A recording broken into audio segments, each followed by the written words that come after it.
केंद्रीय स्वास्थ्य मंत्रालय की ओर से कोरोना के ताजा हालात को लेकर जानकारी दी जा रही है।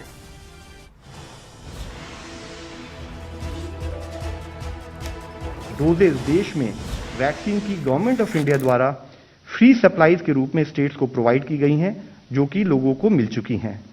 इसी के साथ ही हमने स्टेट्स के साथ कोलैबोरेट 40 साल के जो लोग हैं जिनको की स्टेट डायरेक्ट परचेज के थ्रू प्राइवेट यानी कि करीब 14 दिन बाद हमने एक overall trend in decrease in positivity across the country note किया है। इसी के साथ ही हमने एक और एनालिसिस एज ग्रुप को भी दी जा चुकी हैं। हम एक और इस विषय आपकी दृष्टि में लाना चाहेंगे।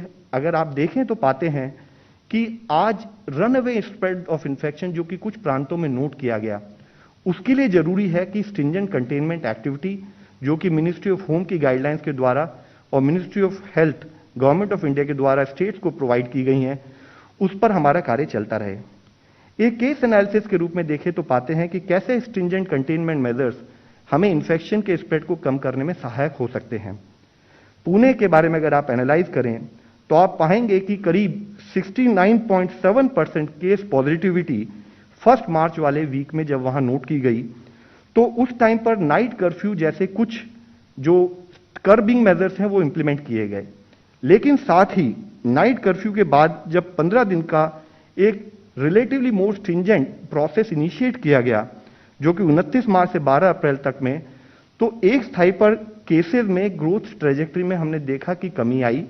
और उसके साथ ही आप देखेंगे कि continued measures in terms of जो ये हमारा जो लॉकडाउन या कंटेनमेंट मेजर जो वहां पर इनिशिएट किए गए, जो वो फर्दर 15 दिन के लिए बढ़ाए गए, तो 2 स्थाई पर हमें वहां पर बेनिफिट दिखाई देते हैं।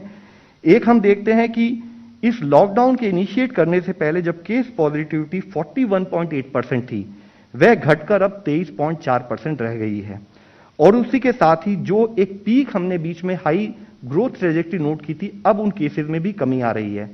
हम आप लोगों की दृष्टि में लाना चाहेंगे कि night curfew coupled with restrictions on mass gatherings, on avoiding intermingling of people, on ensuring that non-essential activities for a limited period can be sort of delayed for a period of 14 to 15 days, which is what is important from an epidemiological angle, is critical to ensure कि हम infection spread को कम कर सकें।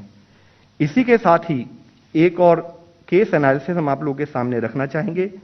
जैसे कि मुंबई के बारे में, मुंबई एक बहुत बड़ा शहर है, वहां पर कॉरपोरेशंस और स्टेट गवर्नमेंट के जो उन्होंने इनिशिएटिव लिए, वह इनिशिएटिव ने कैसे वहां के प्रोसेस को, हॉस्पिटल एडमिशन को एड किया, वह हम आप लोगों को बताना चाहेंगे।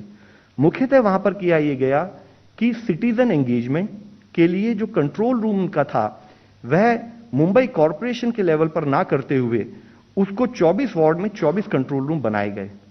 और जितने भी वहां टेस्ट रिजल्ट्स आते थे, उन टेस्ट रिजल्ट्स को मेन कंट्रोल रूम में लेते हुए, जो भी लैब थी उनसे डेटा लेते हुए, उसको वार्ड वाइज सेग्रीगेट किया गया और सेग्रीगेट करके उन respective ward wise control rooms को भेजा गया। इन कंट्रोल रूम में नॉट ओनली टेलीफोन ऑपरेटर्स, वहां पर डॉक्टर्स और मेडिकल सपोर्ट स्टाफ प्रोवाइड किया गया, उनको एम्बुलेंसेस के साथ कोऑर्डिनेट किया गया, जो कि एनालाइज करता था कि उस पर्टिकुलर वार्ड के रहने वाले जो लोग पॉजिटिव आए हैं, उनको जिसको भी एडमिशन की जरूरत हो, वह उनको उन एम्बुलेंसेस के द्वारा रेस्पेक्टिव हॉस्पिटल्स में एडमिशन कराते थे। इन प्रोसेस की वजह से और इन प्रोसेस के पार्ट के रूप में मुंबई में 800 जो एसयूवीज हैं, उनको भी रिफर्बिश करके मेकशिफ्ट एम्बुलेंस बनाया गया।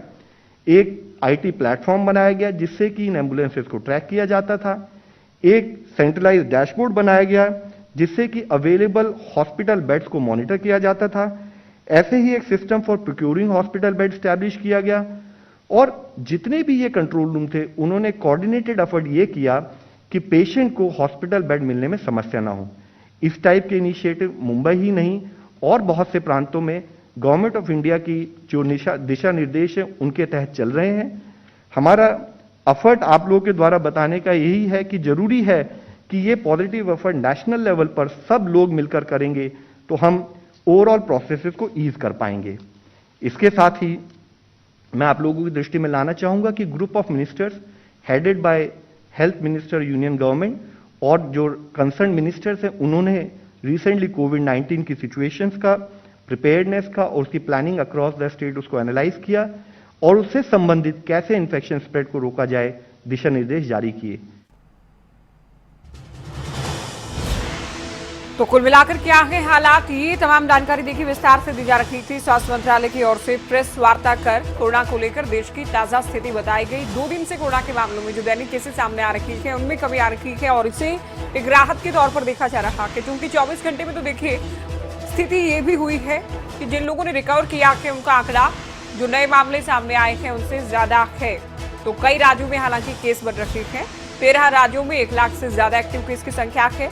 तो कहां राहत है और कहां कोरोना बड़ी आफत बना हुआ है, इसे लेकर स्वास्थ्य मंत्रालय की ओर से विस्तार से बताया गया। अगर आपको हमारा ये वीडियो पसंद आया हो तो पेज को लाइक और शेयर करें और इसी तरह की हर वीडियो सबसे पहले पाने के लिए चैनल को सब्सक्राइब करें।